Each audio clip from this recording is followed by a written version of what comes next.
अन्ये ग्रन्थाः भविष्यन्ति इति कृत्वा संस्थापयन्ति। केवलं प्रतिवर्षम् अस्माकं हिन्दीभाषायाम् एव लघुसिद्धान्तकौमुदी भवति। अस्मिन् वर्षे कदाचित् ध्वन्याकर्षकरूपेण सर्वं सङ्गृह्य भविष्यत्काले कश्चन मराठ्यमपि श्रोतुम् इच्छति चेत् स श्रोतुं शक्नुयात्। तदर्थम् अद्य मराठीभाषायां संस्कृतलघुसिद्धान्तकौमुद्याः पाठनं भविष्यति। भवन्तः शृण्वन्तु।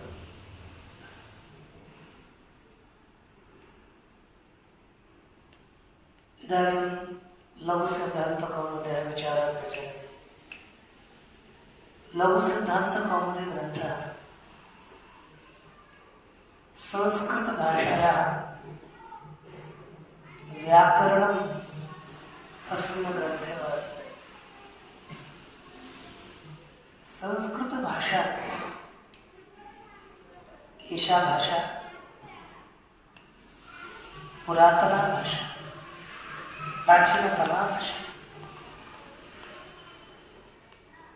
अस्मिन् विश्वे प्रथमा भाषा एषा एव संस्कृतभाषा। सृष्टेः आरभ्य इदानीं पर्यन्तम् एषा संस्कृतभाषा प्रचलति। अतः सर्वासां भाषाणाम् इयं भाषा जननी माता अस्ति। अतः इयं भाषा शुद्धा वैज्ञानिकी। अतएव अस्यां भाषायाम् एव अर्थात संस्कृत भाषायाम् एव सर्वे अस्माकं सनातनधर्मस्य ग्रन्थाः सन्ति। संस्कृत भाषायाम् एव वेदः वर्तते। संस्कृत भाषायाम् एव पुराणानि सन्ति। संस्कृत भाषायाम् एव स्मृतयः सन्ति। इत्थमेव सहस्राणि ग्रन्थाः अस्यां संस्कृत भाषायां सन्ति। तेषां सर्वेषां ग्रन्थानां ज्ञानार्थं संस्कृत भाषायाः पठनम् आवश्यकम्। अतः भवन्तः एकाग्रतया संस्कृतस्य अध्ययनं कुर्वन्तु।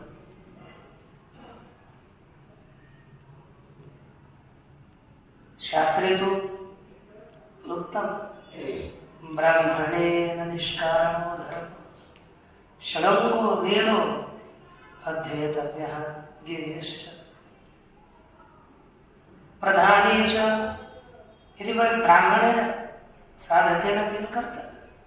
त्रैवर्णिकैः इति शृण्वन्ति। निष्कारणं, कारणं विना फलं मिलति अथवा न मिलति एतस्य विचारं न कुर्यात्। कारणं विनैव वेदस्य अध्ययनं कर्तव्यम्। निष्कारणं षड्भिः अंगैः सह वेदस्य अध्ययनम् अवश्यं कर्तव्यम्।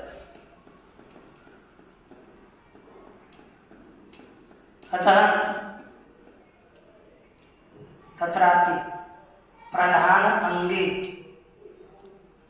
यदि वयं प्रयत्नं करिष्यामः तदा सर्वः प्रयत्नः सफलः भवति।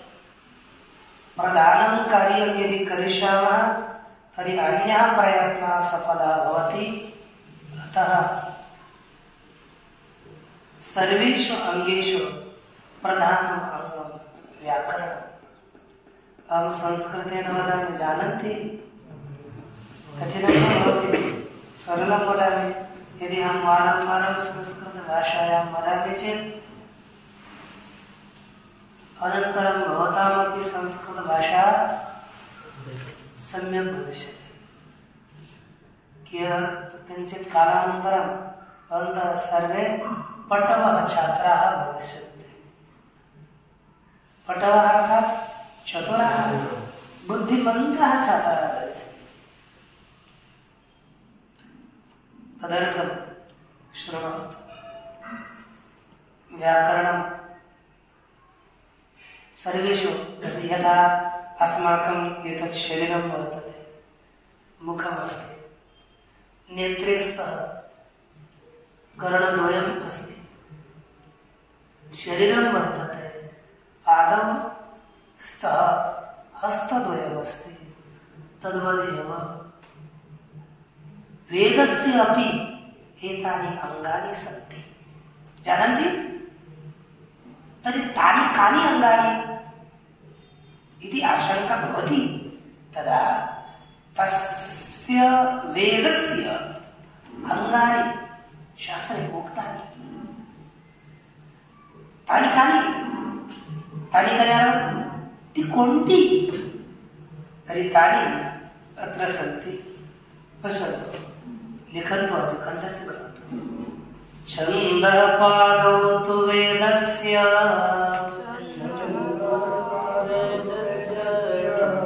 छन्दः पादौ तु वेदस्य सर्वे वदन्तु। छन्दः पादौ तु वेदस्य छन्दः पादौ तु वेदस्य हस्तौ कल्पोऽथ पठ्यते हस्तौ कल्पोऽथ पठ्यते हस्तौ कल्पोऽथ पठ्यते ज्योतिषामयनं चक्षुर् ज्योतिषामयनं चक्षुर्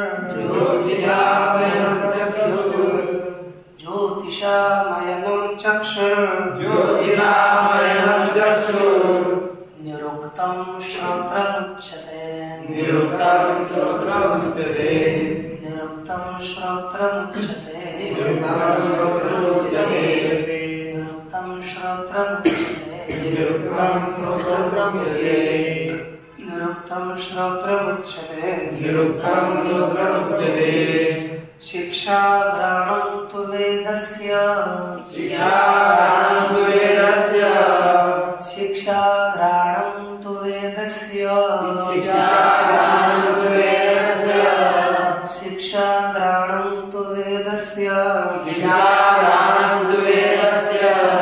मुखं व्याकरणं स्मृतं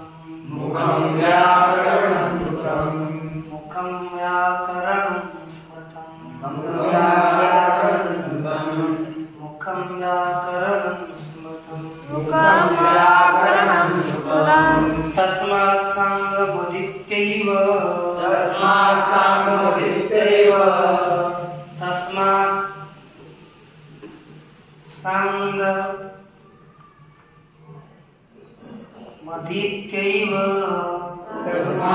सांगमुदित्यैव ब्रह्मलोके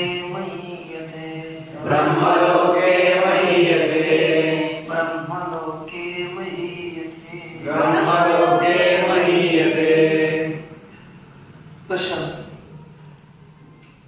एतौ द्वौ श्लोकौ स्तः, श्लोकद्वयमस्ति। अस्मिन् श्लोकद्वये वेदस्य कानि अङ्गानि तानि उक्तानि पश्यन्तु। अङ्गानि सन्ति छन्द एकं, द्वितीयं कल्पः, तृतीयम अंगम ज्योतिष, चतुर्थम निरुक्तम, पंचमम शिक्षा, षष्ठम व्याकरण. कति अंगानि सन्ति? षड् अंगानि सन्ति. तर्हि वेदस्य छन्दः कीदृशमङ्गम्? छन्दः पादौ तु वेदस्य, वेदस्य पादौ छन्दः अस्ति.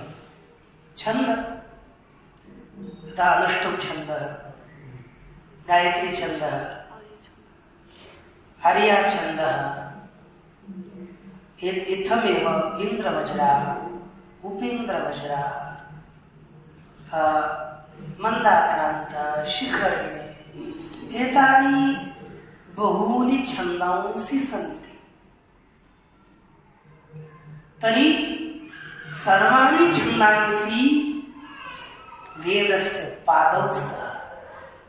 अर्थात सर्व छंद वेदाची पायं आहेत.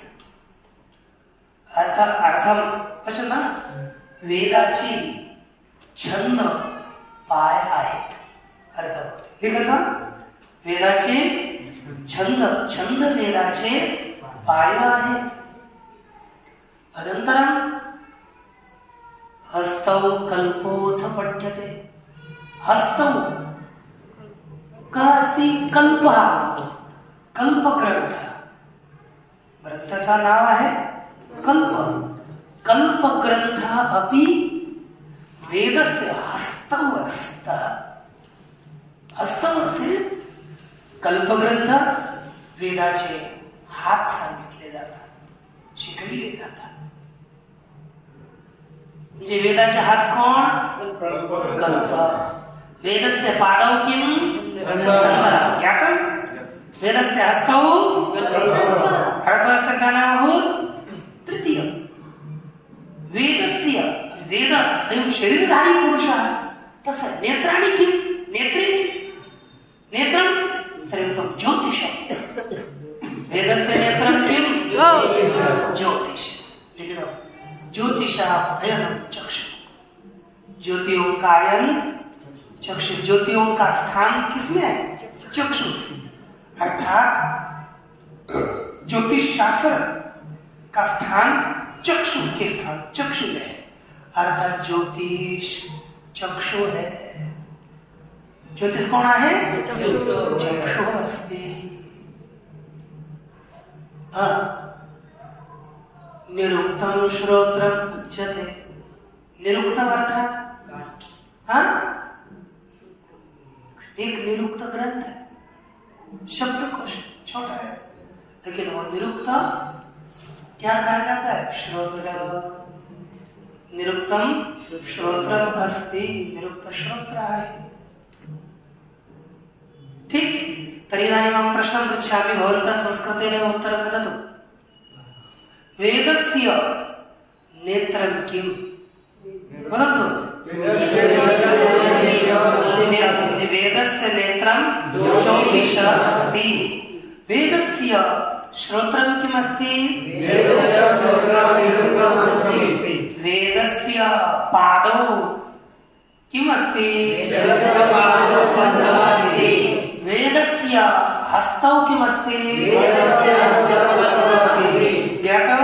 बहु सम्यक् उत्तमम्. इदानीं वेदस्य घ्राणं शिक्षा. वेदस्य घ्राणमर्थात् नासिका है ना. घ्राणं किं? घ्राणेन्द्रियं किमस्ति? शिक्षा है ना. वेदस्य घ्राणं शिक्षा अस्ति. ज्ञातं? वेदस्य मुखं व्याकरणं स्मृतं है ना. उक्तम. वेद का मुख कौन बताया भाई? व्याकरण. तो वेदस्य मुखम किम? ज्ञातम. वेदस्य मुखम व्याकरणम अस्ति. तर्हि एतानि षड्. प्रथमम् अङ्गं किं? पादौ. द्वितीयंगम तृतीयंगम चतुर्थम श्रोत्रम चतुर्थम पंचमम षष्ठम तृतीयम पंचमम ग्रहणम चतुर्थम पंचमम ग्रहणम द्वितीयम षष्ठम मुखम। तर्हि मुखम किमस्ति? वेदस्य घ्राणं किं? वेदस्य पादौ किं? वेदस्य हस्तौ किं? वेदस्य श्रोत्रं किं? वेदस्य चक्षुः किं? इत्थं वेदस्य षडङ्गानि सन्ति। तस्मात् से म्हणून सांगम वेदम आदित्य एवं अंग सहित वेदांचे अध्ययन करूनच साधक ब्रह्मलोके महीयते, ब्रह्मलोक में पूजित होता है। देखो कितना बड़ा फल है ना? इतकं मोठं फळ आपणास स्वजनः न भवेत्। श्व यदि संस्कृतभाषायाः वा ज्ञानं न भवति तदा कुत्रापि किमपि मनुष्यः लिखति। तदर्थं संस्कृतव्याकरणस्य ज्ञानम् अतीव आवश्यकम्। सकलम शकलम, सकल अर्थात संपूर्ण लिखने के लिए प्रवृत्त हुए और लिखा शकल अर्थात टुकड़ा लिहायचा आहे सकल संपूर्ण आणि लिहिलं शकल याला टुकड़ा। सकृत चक्र आपण लिहिणार काय? सकृत म्हणजे एक बार आणि लिहिलं शकृत म्हणजे विष्ठा। लिहू लागले एक बार आणि लिहिलं विष्ठा, मग त्याचा किती अनर्थ होईल? या हेतूनं संस्कृत व्याकरणाचं ज्ञान आपणाला अतीव आवश्यक आहे। म्हणून सर्वे ध्यानं दत्वा संस्कृत शास्त्रस्य अध्ययनं कुर्वन्तः। संस्कृत शास्त्राचं अध्ययन आपल्याला करायचं आहे, परंतु ही व्याकरण परंपरा अनादि है। सर्वादौ व्याकरण से ज्ञाता प्रथम ज्ञाता का ब्रह्मा। प्रथम व्याकरण लिखितम ब्रह्मा कम प्रवाच, द्वितीय तस्य शिष्य प्रजापति। ब्रह्मा प्रजापतये प्रोवाच। ब्रह्मदेवः प्रजापतिं व्याकरणमुक्तवान्। प्रजापतिः इंद्राय, प्रजापते शिष्यः इंद्रः ब्रह्मा। तस्यापि इंद्रस्य भरद्वाजः। भरद्वाज ततः भरद्वाज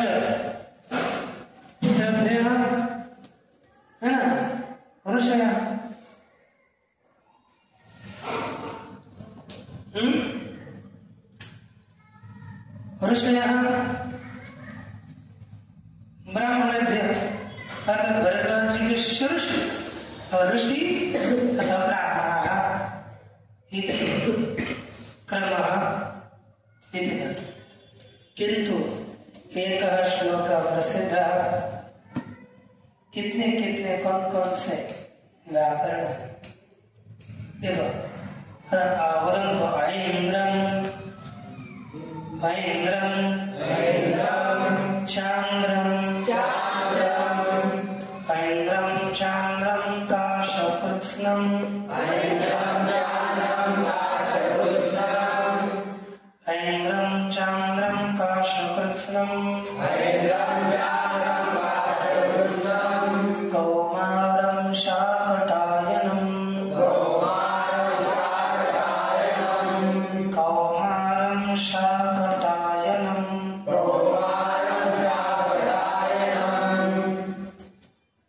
सारस्वतं चापिशलं सारस्वतं चापिशलं शाकलं पाणिनीयकं शाकलं पाणिनीयकं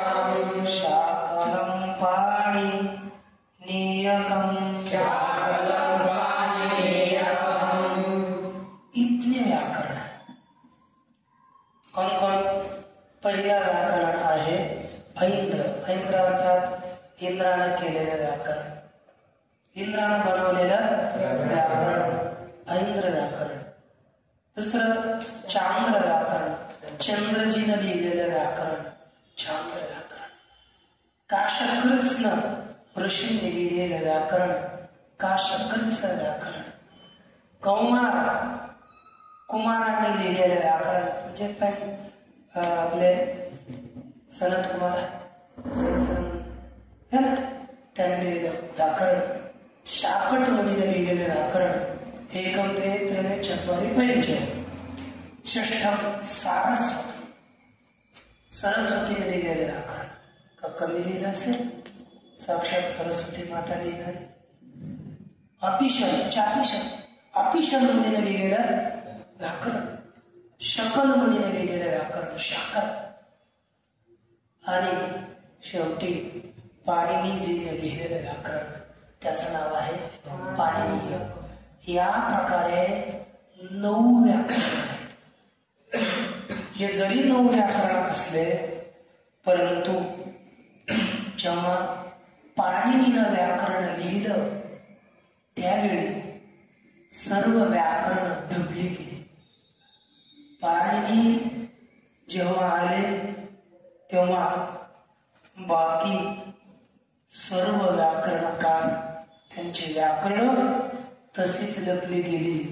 जशी आपल्या महाराष्ट्रामध्ये ज्ञानेश्वरी आल्यानंतर बाकी पुराणे सगळे ग्रंथ त्यांना असून नसल्यासारखे झाले।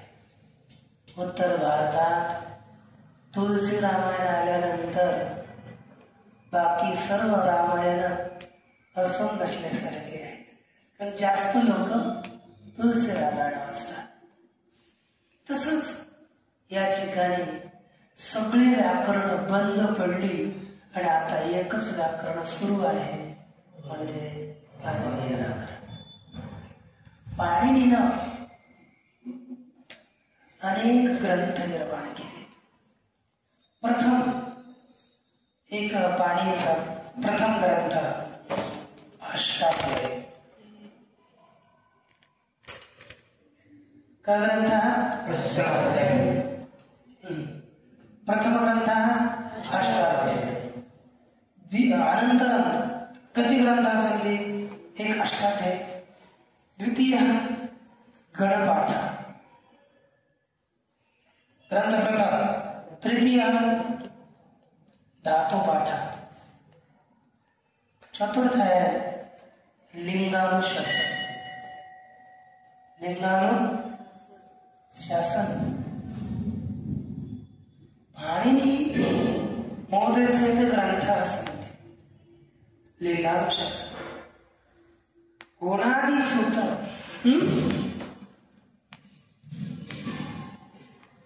गुणादिसूत्र, पुनः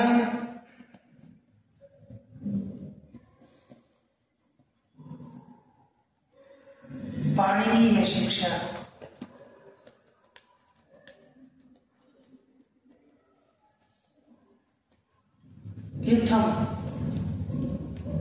बहुत ग्रंथ लिखित, ये पाणिनि ने अपने जीवन में ये ऐसे बहुत असे फार ग्रंथ लिहिले. या सर्व ग्रंथांचं आपण अध्ययन केलं. एवढंच नाही, परिभाषा आहे केवळ या सगळ्या ग्रंथांचं आपण उत्तम रीतीने जर अध्ययन केलं तर आपल्या जीवनाचं कल्याण झाल्याशिवाय राहणार नाही. म्हणून लक्ष द्या, आपल्या जीवनामध्ये अतिशय महत्वाचं धन आपल्याला आता प्राप्त होत आहे. लौकिक धन नष्ट होईल, परंतु या आध्यात्मिक ज्ञानरूपी धन आपल्या जीवनामध्ये चिरकाळ टिकणार आहे. या धनाचा लाभ कुठेही कधीही होत नाही, अतिशय दुर्लभ आहे. आणि हे धन भगवत कृपेने आपल्याला प्राप्त होत आहे. म्हणून आपण भगवंताचे जितके धन्यवाद द्यावे, भगवंताला जितकं त्यांची कृपा मानावी थोडी आहे. म्हणून आता तुम्ही या ठिकाणी अध्ययनाला प्राप्त झाला आहात, तर आता आपण असं अध्ययन केलं पाहिजे की जिंको किंवा मरू, आमचं हे युद्ध व्याकरणासंगी सुरू आहे ना. मग काही हो, हे तयार झाल्याशिवाय मी मागे हटणार नाही असा दृढ संकल्प करून आपण अध्ययनाला लागावं. काही हो, जसं कोंढाणा किल्ल्याच्या विजयाकरिता तानाजी मालुसरे गेले असताना घोरपडीद्वारे जेव्हा किल्ल्यावर गेले, त्यावेळी सर्व सैन्य वरती गेल्यावरती तानाजी मालुसरे यांनी मागचे दोर तोडून टाकले. कारण की लढा किंवा मरा एवढाच प्रयास आहे, एवढाच आपल्याकडे मार्ग आहे. मागचे दोर आपले तुटलेले आहेत. तसंच परमार्थामध्ये आपले घराचे संबंध तोडून आता परमार्थ करा, देवाला भेटा, नाही तर साधना करत मरा. एवढेच उपाय आपण ठेवून काय करावं? कारण की जोपर्यंत आपला घराशी संबंध असतो तोपर्यंत मनुष्य मागे पाहतो, घराकडे त्याचं लक्ष लागतं. जोपर्यंत मागे दूर होते तोपर्यंत इकडून जास्त आले की लगेच खाली उतरला, हीच होईल ना. तसं इकडं त्रास झाला की मी घरी पळणार, ही कोणती स्थिती? घराचे संबंध आपल्या असल्यामुळे. म्हणून परमार्थात आपण निघतो तेव्हा आपण सर्व घराचे संबंध तोडून निघलं पाहिजे. जेव्हा आपण आमच्या गुरुजींचं दादा गुरुजींचं असं म्हणणं होतं की जेव्हा आपण घर सोडतो, गुरुकुलात जातो, त्यावेळी आपण आपले संबंध सगळं नातं तोडून आपण आपल्या गुरुशी संबंध जोडतो. मग त्यावेळी काय होतं, एक जेव्हा नैष्ठिक ब्रह्मचर्य दीक्षा घेतली जाते, जोपर्यंत आपली नैष्ठिक ब्रह्मचर्य नाही आहे तोपर्यंत, म्हणजे आपण गुरुला पण जोपर्यंत शरणागत नाही आहे तोपर्यंत आपल्याला सगळे घरचे नियम लागतात, त्या कुळाचे नियम लागतात. मग घरचं नाव, घरचा संस्कार जे असतील, घरच्या त्या कुळात कोणाची मृत्यू झाली तर सूतक वगैरे हे सर्व लागतं जोपर्यंत आपण दीक्षायुक्त होत नाही. कारण की आपण आपला सगळं नाराशी, आपण माईक आपलं काहीच सोडलं नाही. म्हणून सर्व माईक नाव, माईक घर, सगळं हे सगळं सोडून देऊन आपण गुरुनं प्रदत्त केलेलं नाव सगळं ते स्वीकार करणं आणि पूर्ण रीतीनं शरणागत होणं. मग असं झालं, सगळा संबंध तुटला, आपण परमार्थात लागलो तर मागं जाण्याचा मार्ग राहत नाही. तेव्हा भगवत प्राप्तीशिवाय आपल्याला काही उद्देश राहत नाही. म्हणून आता तसंही झालं, आपलं पण आपण सगळ्या दुसऱ्या शाळा, सगळे व्यवहार सगळं सोडून देऊन आपण आता अध्ययनाला लागलो. म्हणून पूर्ण रीतीनं बल हे लावून आपण चांगला अभ्यास करावा. आता आपण आज प्रारंभिक दिवस आहे. प्रारंभिक दिवसा दिवशी जास्त भार नसला पाहिजे याकरिता आपण थोडाच विचार करणार आहोत. तरी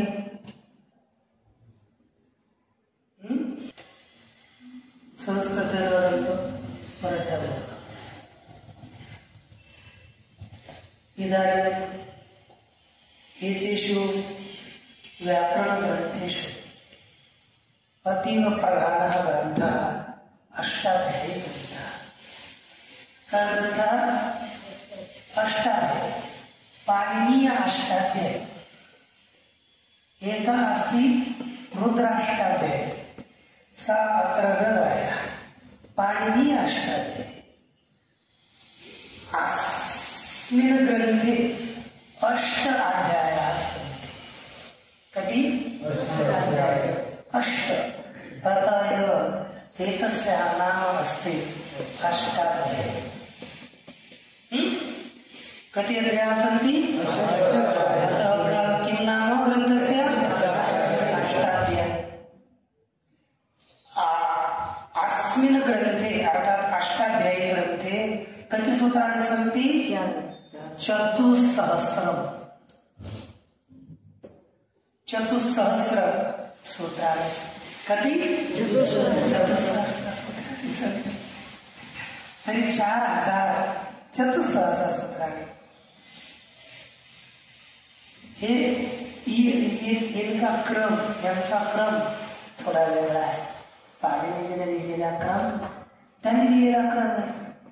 परंतु त्यानंतर याच्यावरच कात्यायन मुनीनं काही वार्तिक लिहिली. कात्यायन मुनीनं काय लिहिली? वार्तिक. आणि या सूत्रांवरच पतंजली यांनी महाभाष्य लिहिलं.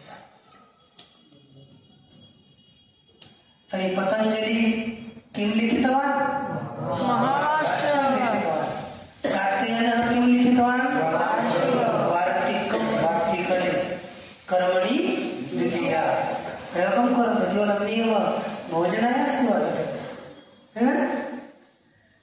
कात्यायनः वार्तिकं लिखितवान्. पाणिनिः किं लिखितवान्? अष्टाध्यायीं कर्मणि द्वितीया. कतिवारं स्मारयामि.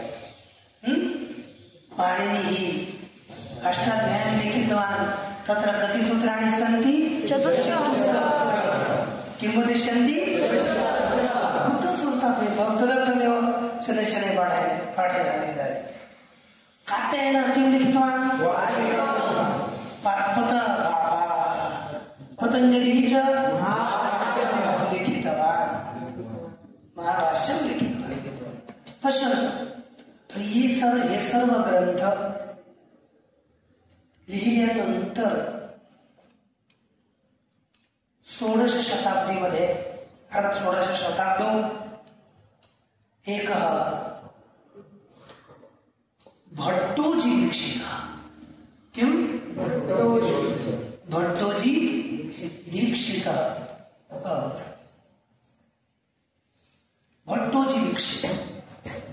भट्टोजी दीक्षितने अष्टाध्यायीच्या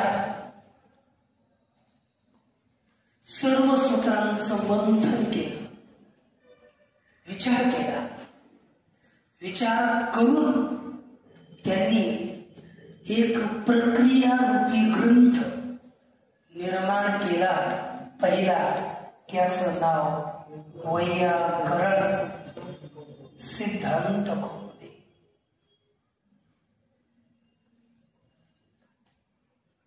ग्रंथाचं काय नाव आहे? वैयाकरण सिद्धांत कौमुदी। वैयाकरण सिद्धांत कौमुदी नंतर त्यांना वाटलं म्हणजे याच्यातही 4 ग्रंथसूत्र आहेत, हे शिकलं पाहिजे नंतर। परंतु त्यांना काय वाटलं, त्यांनी मग थोडं 2000 सूत्राचं एक कौमुदी लिहिली नाही। त्यांनी त्यांचा जो शिष्य आहे कोण, वरदराजाचार्य, त्यांनी भरभर म्हणजे भट्टोजी दीक्षितनं दुसरे ग्रंथ लिहिले ते इथं, पण असं फक्त इकडे ग्रंथाकडे चालायचं लवकडे। त्यांचाच शिष्य भट्टोजी दीक्षितांचा वरदराजाचार्य यांनी ग्रंथ लिहिला मध्य सिद्धांत कौमुदी।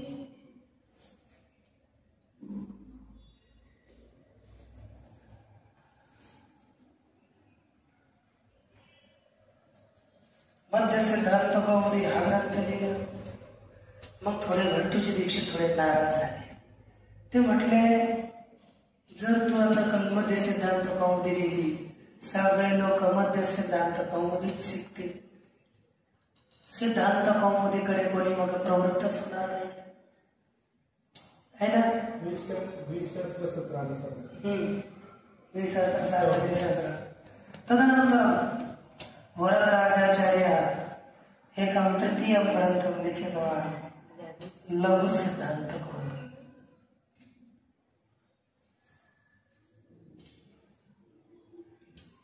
लघु सिद्धांत कौमुद्यां सूत्राणि सन्ति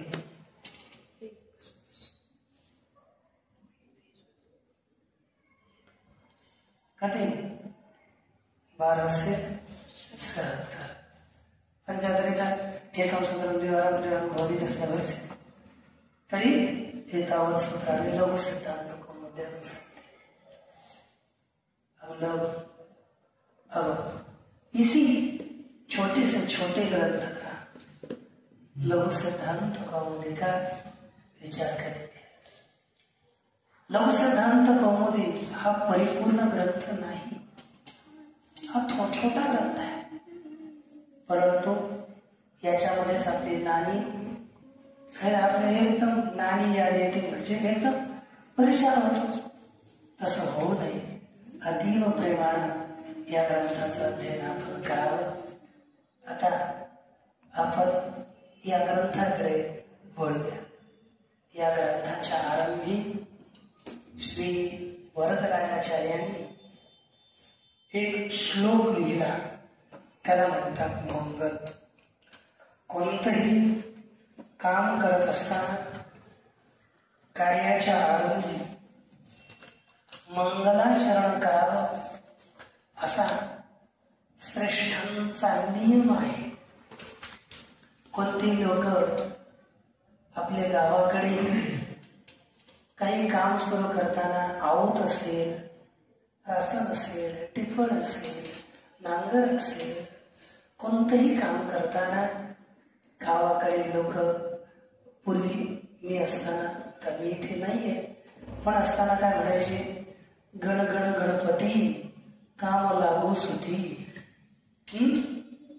वदन्ति स्म अस्माकं तत्र वदन्ति स्म। तर्हि कार्यस्य आरम्भे मंगलाचरणं कर्तव्यम्। अतः ग्रंथकारः मंगलाचरणं करोति तर्हि वदन्तु नत्वा सरस्वतीं देवीं शुद्धां पुण्यां करोम्यहम्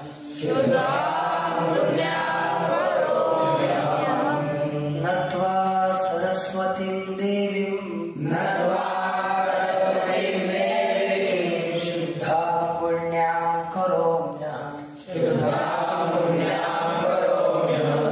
पाणिनीयप्रवेशाय लघुसिद्धान्तकौमुदी पाणिनीयप्रवेशाय लघुसिद्धान्तकौमुदी ध्यानंदत्वा पठन्तु अनन्तरं नत्वा सरस्वतीं देवीं शुद्धां पुण्यां करोम्यहम् पाणिनीयप्रवेशाय लघुसिद्धान्तकौमुदी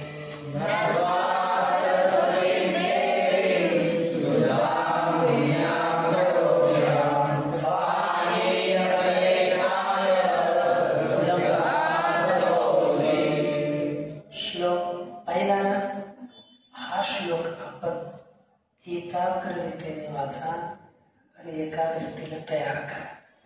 आता काय पहिला श्लोक आहे याचा अन्वय काय म्हणतात, आता लिहिताना क्रमाक्रमानं अक्षर ठेवणं त्याला म्हणतात अन्वय. त्या अन्वय जशी काठी खाली पडते त्याप्रमाणे अर्थ करताना करता करणं वगैरे वगैरे ठेवले तो अन्वय होतो. आता इथे करता कोण आहे, अहम. अहम पहा बघा हा सगळा श्लोक सर्व श्लोकं पश्यन्तु.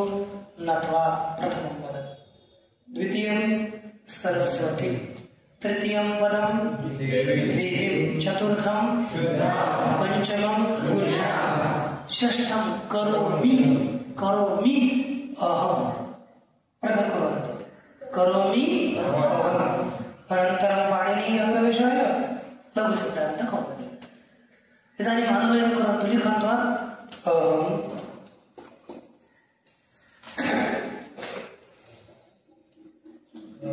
देवीं शुद्धां पुण्यां देवीं सरस्वतीं. अन्वय अहं शुद्धां पुण्यां अहं शुद्धां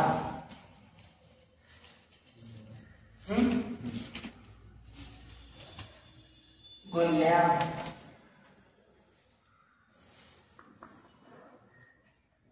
तो अहम इत्यस्य पदस्य अर्थ वदन्तु. मी. शुद्ध गुण्यां आणि शुद्धां पुण्यां शुद्ध गुणवाले. देवीं सरस्वती कम देवीं सरस्वतीं अर्थात देवी सरस्वतीला देवीं सरस्वतीं नत्वा. नत्वा पदाचा अर्थ नमस्कार करून है ना. अहम शुद्धां पुण्यां देवीं सरस्वतीं नत्वा नमस्कार करून. पाणिनीय प्रवेशाय पाणिनीय प्रवेशाय अर्थात पाणिनी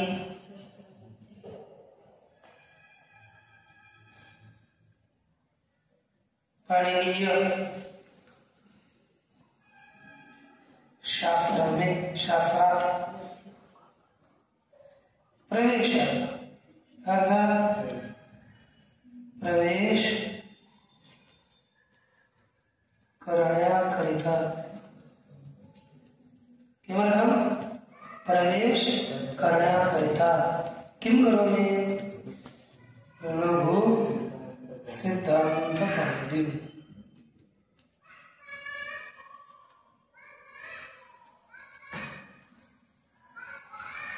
लघु सिद्धांत कौमुदी करोमी अर्थात करतो. अर्थ काय झाला? मी म्हणजे वरदराजाचार्य शुद्ध गुणवाले देवी सरस्वतीला नमस्कार करून पाणिनीय शास्त्रात प्रवेश करण्याकरिता लघु सिद्धांत कौमुदी करतो. म्हणजे लघु सिद्धांत कौमुदी लिहितो. कशाकरिता?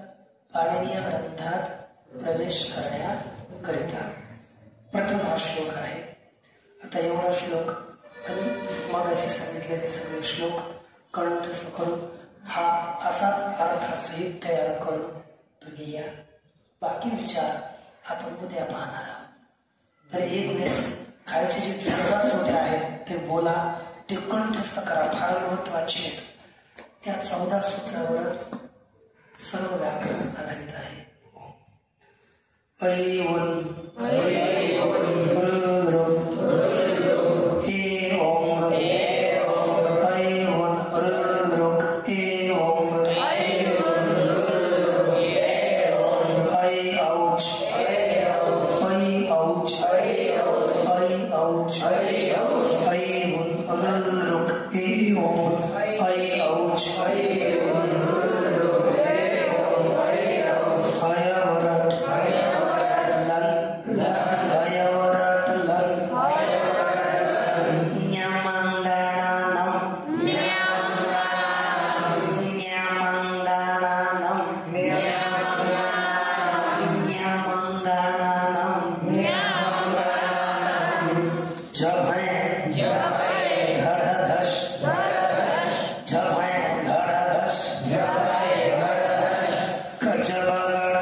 सम्यक कंठस्थं कुर्वन्तु सूत्राणि तु बहु सम्यक् कुर्वन्तु.